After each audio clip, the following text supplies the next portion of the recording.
The following is a presentation of the Fairfax Network.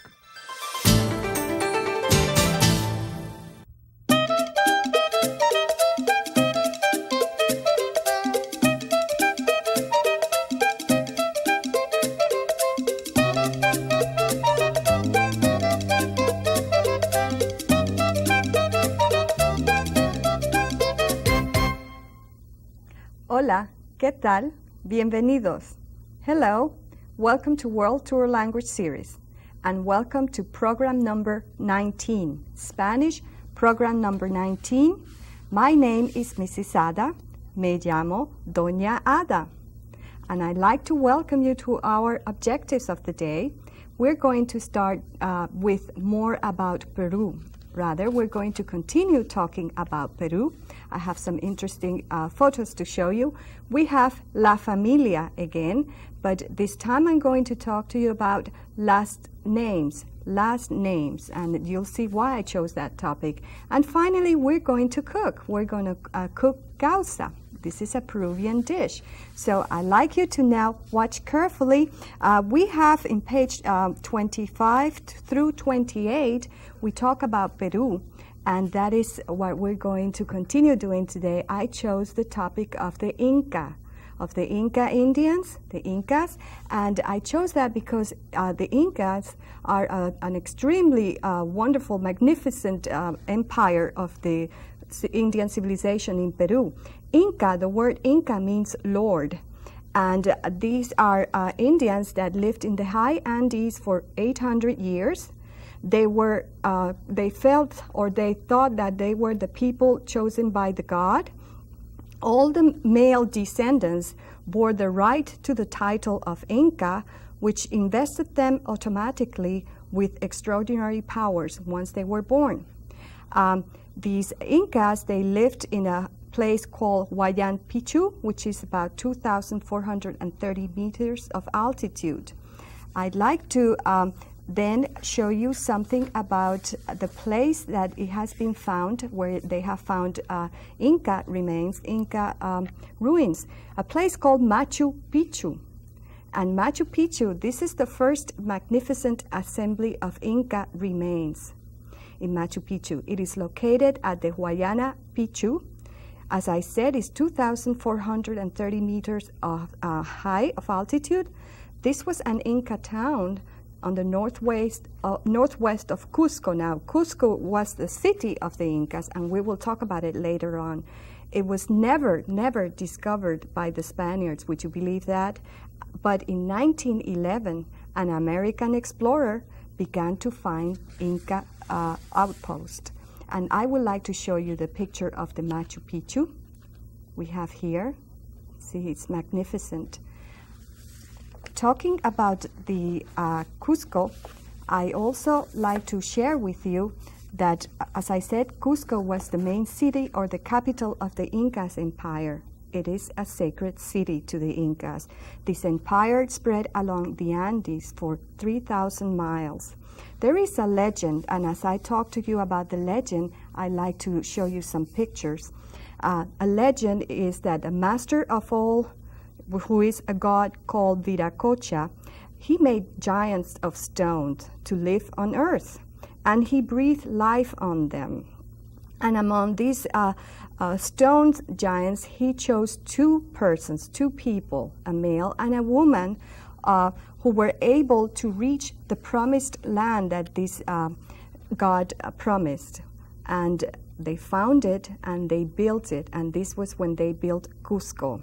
They went on in all directions to build the Inca Empire.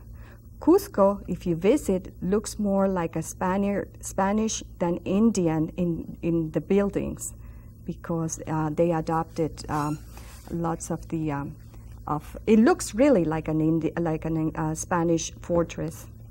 It's a beautiful, very, very huge city, and you can see all the pictures as we go along. There's a lot of history in it, and I will invite you to go to the library and get acquainted with this wonderful, magnificent empire of the Incas. Now, I'd like to also talk to you about the Nazca Plains. Have you heard about this? The Nazca, and I have also a picture of the Nazca Plains. Nazca were Indians from South America, and they used to make huge drawings in the sand. This is in the sand, on the floor, no? They made huge drawings of monkeys, of flowers, of condors, of spiders, and also geometric designs, like you can also see in here, sort of a geometric, even a bird design. We wonder how these were made and why. When they can only be seen from the air, you must be on top flying or somewhere positioned in the air to really see the shape of these drawings. They think that perhaps it means communication. It was used for communicate some message. They also think that perhaps it was used as a calendar to find the rising of the sun and the setting of the sun and the moon and the stars. From the ground, it looks like pathways. And people nowadays in Peru, they still use them as religious ceremony place. I want to talk to you about Titicaca. Titicaca, it is a lake which is in the southern part. It is the largest lake of Peru. And I chose this because it is extremely interesting to know that it was the highest large navigable lake in the world. It is 12,507 feet above sea level. It is of fresh water without any outlet to the sea. The Tihuanaco, that is the name of a tribe that I showed you at the beginning when we showed Peru, are an original culture from this lake, Titicaca. Now, I have some pictures that I want to share with you from Huascarán. Now, you can see Huascarán. It is the largest, the highest mountain of the Andes. I will talk to you. I would like to show you first the first photo here, because this is close to Huascarán. In the background, you can see Huascarán. This is the town of Yungay, and it was destroyed and covered in 1970 by an earthquake. This is the palm trees that you see here, where that white paint, it is painted with like a line to let us know how deep this earthquake, devastated earthquake happened. Let's go to the next one, and you can see here the Huascarán. It is an extinct volcano. It is on the Andes, and it runs the western part of Peru. And it is the highest peak. It is 22,664 feet high. I would like to show you another picture, and this is the Lake Yanganuco. And also here we have the Huascarán that looks so close from the point that people takes about 2 days to climb or to reach. Here is the Lake Yanganuco, rather, and it is at the feet of the Huascarán in the background. And let's see the other one. See, this is what I was saying, that these people, I picture here, you can appreciate the distance, and it takes about 2 days to reach the Huascarán in the back. I hope you have enjoyed these photographs, because we are going now into our lesson, the next objective, which is La Familia. I'd like to talk to you about last names. I like to mention last names, a little bit complicated. I hope you can follow. You can turn into page 54. And in page 54 of your workbook, you'll see practice with possessives and family names, possessive and the family. And at this point, I chose last names of the family. Let's look at this picture and see what we have here. We have on your left, I'm going to start with grandfather, abuelo, and we have chosen, by the way, the parents of the father, of the dad. So let's start with the dad of the dad, with grandfather, dad's grandfather, or dad's father, rather. It's Jaime Manuel Pérez Castillo. So see, there are 2 last names after Jaime Manuel, and that is perfectly correct. When we address a person with the full name, we use the father and the mother's last name. So the grandfather's last names are Perez Castillo. You can notice here that we have underlined Perez because that is the grandfather's father's name. In this case, it's their main last name. And you see grandma. Grandma is Amalia Maria Fernandez Sanchez. And again, we have underlined Fernandez. And Fernandez is her dad's last name. Now let's go and follow Dad, the man in the second under grandfather. And we have here Jose Luis Perez Fernandez. Now see, watch this. We have underlined in blue Perez, who is grandfather's last name, and then Fernandez, who is grandmother's last name. See, now we have to go down again, and we have that the little boy is using Pepito Perez, but then he's adding Hernandez. Why is he adding Hernandez? Because if you look to mom, next to dad, it is Juana Caridad Hernandez Rodriguez.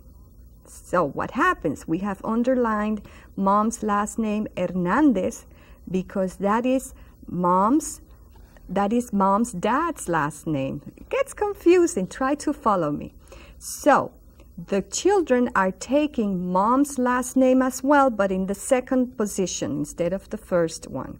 The first one would be dad, Perez, and then Hernandez. And the little girl next to Pepito is Susana Maria Perez from dad and Hernandez from mom. Complicated?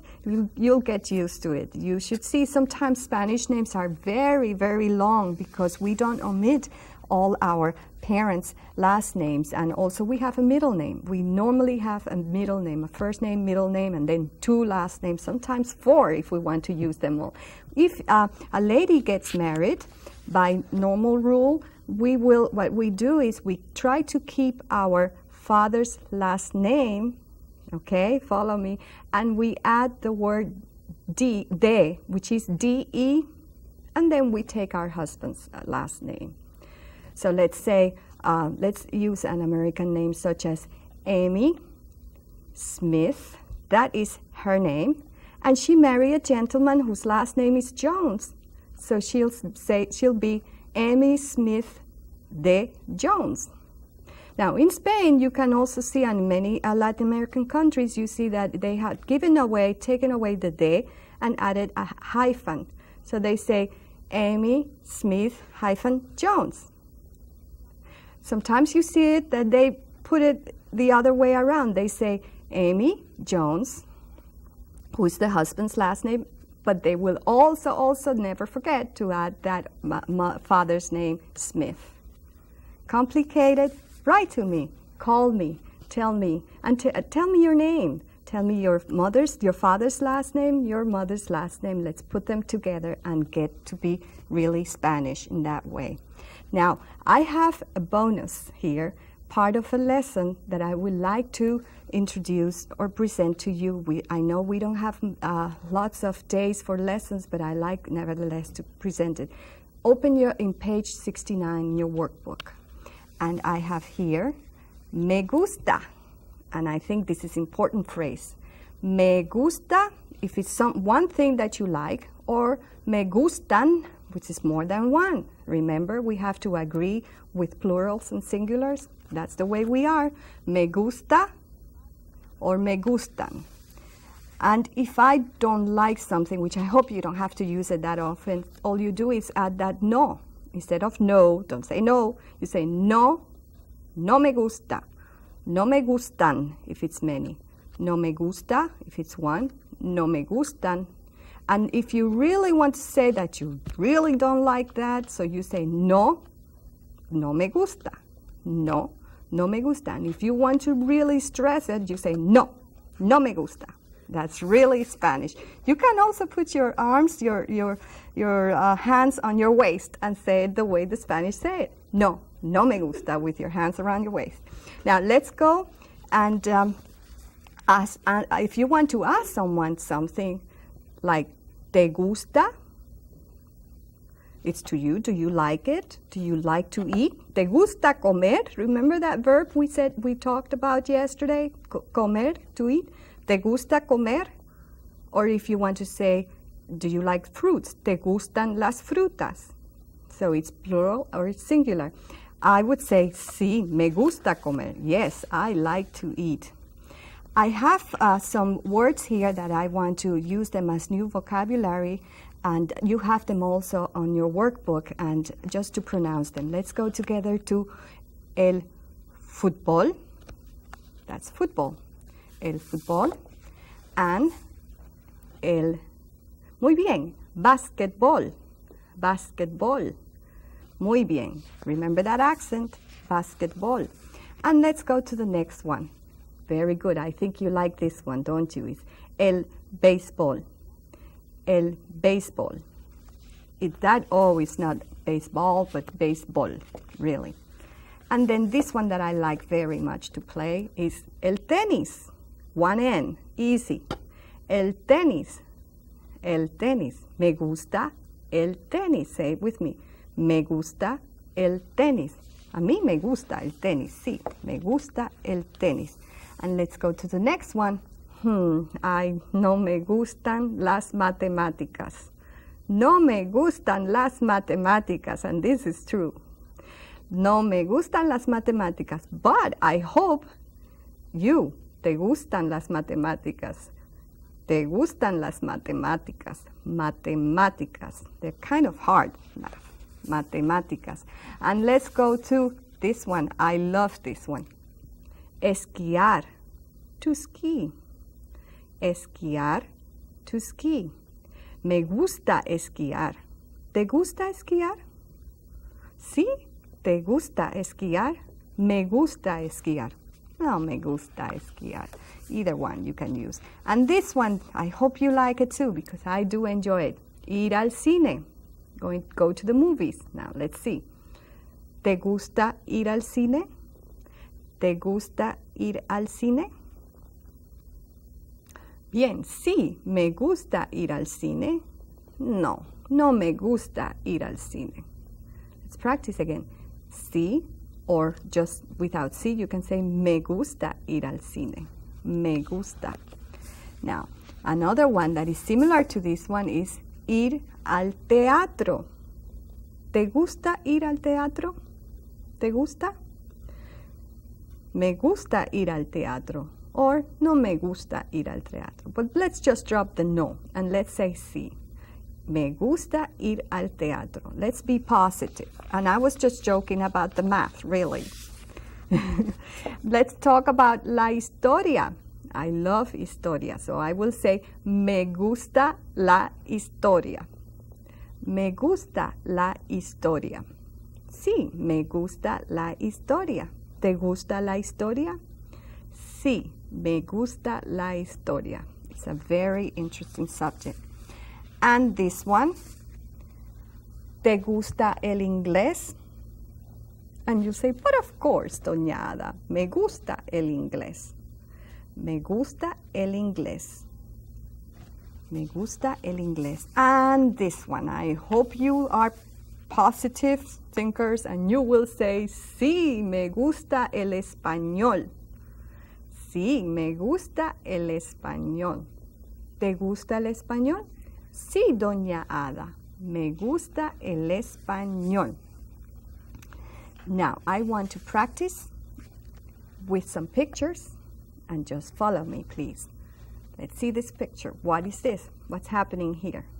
Somebody playing football. How do you say that? El fútbol. ¿Te gusta el fútbol? I am almost positively sure you're going to say, sí, me gusta el fútbol. Football is very popular here, right? Sí, me gusta el fútbol. And remember that it's American football. You say, el fútbol americano. Americano. Just add that O at the end of America. Americano. El fútbol americano. And this one. I'm sure you also like this one. It's very easy, just like in English, more or less. El béisbol. ¿Te gusta el béisbol? Sí, me gusta el béisbol. This one I love. ¿Te gusta el tenis? Sí, me gusta el tenis. Sí, me gusta el tenis. And this one, ¿te gusta esquiar? Sí, me gusta esquiar. Or you can say, no, no me gusta esquiar. And lastly, I hope you answer well. You get an A from me. ¿Te gusta el español? Sí, me gusta el español. Sí, me gusta el español. I have a surprise for you. I have some friends from Forestdale Elementary School, 6th graders who were so gracious, and they had made some drawings for us to look at, because these are from explorers or discoverers that had something to do in the making of South America, Central America, and the Latin American countries. And I'm going to start with the first one. It is Francisco Coronado. Now, Francisco Coronado was born in New Mexico. And I'm going to show you the picture. There he is. These are drawings from these students. When he was about 22, he set out to find the 7 cities of gold in Peru. Francisco Coronado. And the information I'm giving, it was also researched by the students of 6th grade. Let's go to the next one, Francisco Pizarro. Francisco Pizarro. And we have here that Francisco Pizarro, we have a drawing also. It's from Trujillo, Spain. And he had an idea of going to a land called Peru, which is the country we're studying, to find gold and silver. He got there and took over the capital of the Incas. And of course, he found gold as well. Let's go to the next one, and we have Vasco Nuñez de Balboa. Vasco Nuñez de Balboa. This is a very long name. Vasco Nuñez de Balboa. And we have the picture of Vasco Nuñez de Balboa. After Columbus' voyage, Balboa wanted to find the new land that blocked Asia. He sailed from Spain and landed on the Isthmus of Panama in Central America. Panama is a Central American country. On the west, he found a huge ocean, blue ocean.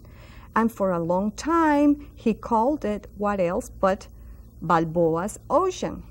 But then came Ferdinand Magellan, and he named this ocean El Pacífico, which means the Pacific Ocean. Isn't that interesting? And I have a last one here, Amerigo Vespucci. Amerigo Vespucci. Amerigo was born in Italy. He sailed from Italy to explore the coastline of South America. He found that Columbus had actually discovered a new land instead of a different part of Asia.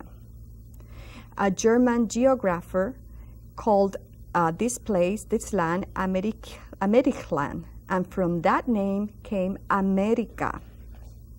Amerigo Vespucci also found a way to determine the circumference of the Earth at the Equator. And there you have Amerigo Vespucci. Gee, I want to thank everybody because these are beautiful, beautiful drawings, and it means a lot to me. Now, I have the recipe ingredients for the dish that we're going to present today.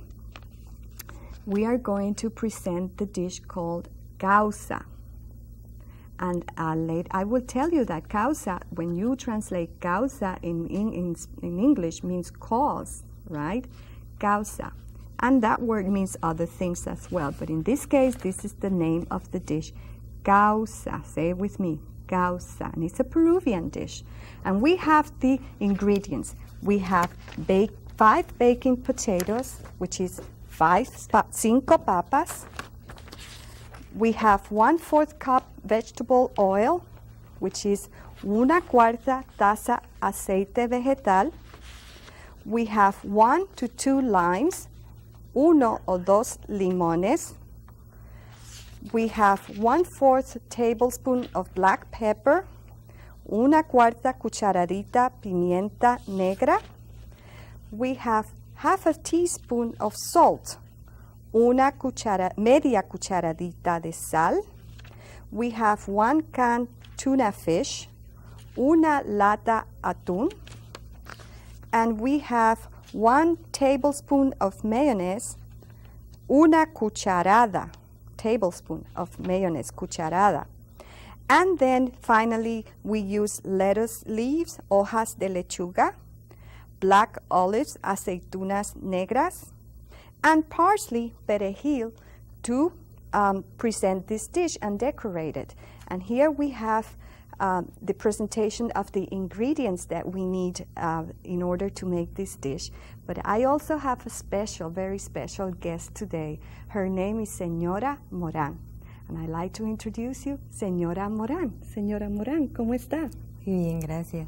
Señora Morán, welcome to our program, and tell us a little bit about your dish that you have prepared. The ingredients are here if you want to tell us about the potatoes. What would you say about it? Well, the first thing that you need to do is boil the potatoes, and once they are cooked, peel them and mash them, mixing the potatoes with the oil, lime, the pepper, and the salt, probably? And the salt, yes. Sure. And once you get that, like here, you can see it here. We can see, and then you can mix the tuna salad. You can mix it all together, and as you can see, we have here the dish, the final presentation of our dish. Here it is. It is already mashed potatoes. Well, I think this is all for now. We have the mashed potatoes, and it's called Causa.